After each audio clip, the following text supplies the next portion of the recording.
I live in a small, quiet part of West Virginia, where the mountains wrap around you like a shroud, and the air always holds a hint of damp earth and pine. My name's Caleb. I'm 22 years old, but for most of my life, I carried a weight no one could see. It was a heavy, invisible chain made up of loneliness, shame, and an addiction I never wanted anyone to know about. Porn and masturbation. At first, it didn't seem like a big deal. I used it as a way to escape. Life out here moves slow. There aren't many distractions or opportunities. On cold nights, when the silence pressed in, that screen glow was the only light I could find. It gave me the illusion of control, a momentary escape from what felt like a life lost in time and isolation.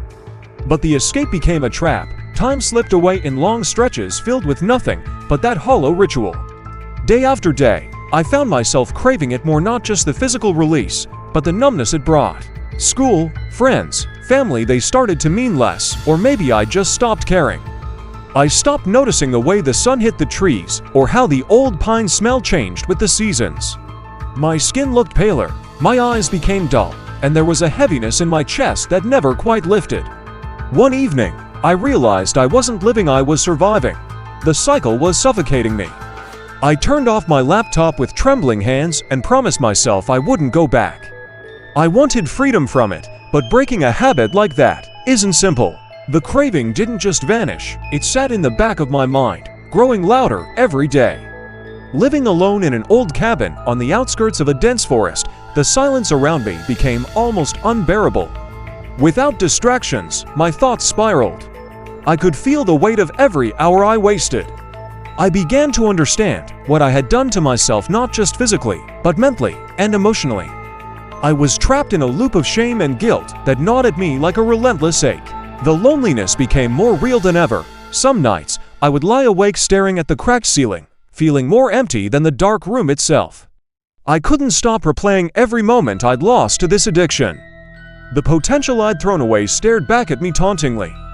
I saw in my mind's eye the people I'd pushed away, the chances I never took, and the dreams I half abandoned like broken promises. It was a brutal reckoning. I realized the problem wasn't just in my body. It was a part of me that had been broken by years of neglect and escape.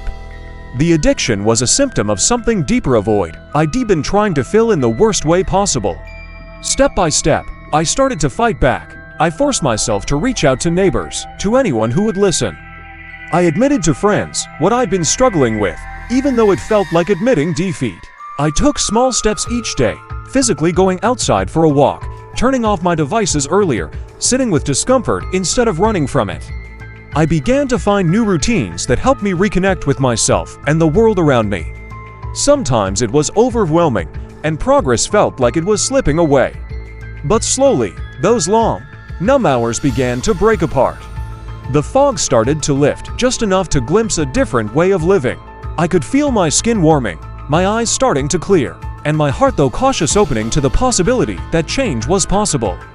Living here, surrounded by mountains and forest, I've started to notice things again, the way the afternoon sunlight hits the leaves, the distant call of a bird, the rhythm of my own breath when I'm still. I'm learning that healing isn't a destination, but a slow journey. It is about facing the parts of myself I was too scared to see, and choosing every day to step forward, even when it's hard. My story is far from over, but I hope it can be a quiet reminder. Addiction doesn't just steal moments or pleasure, it eats up the parts of you that matter most. But with time, courage, and connection, it's possible to take those pieces back and start building something stronger.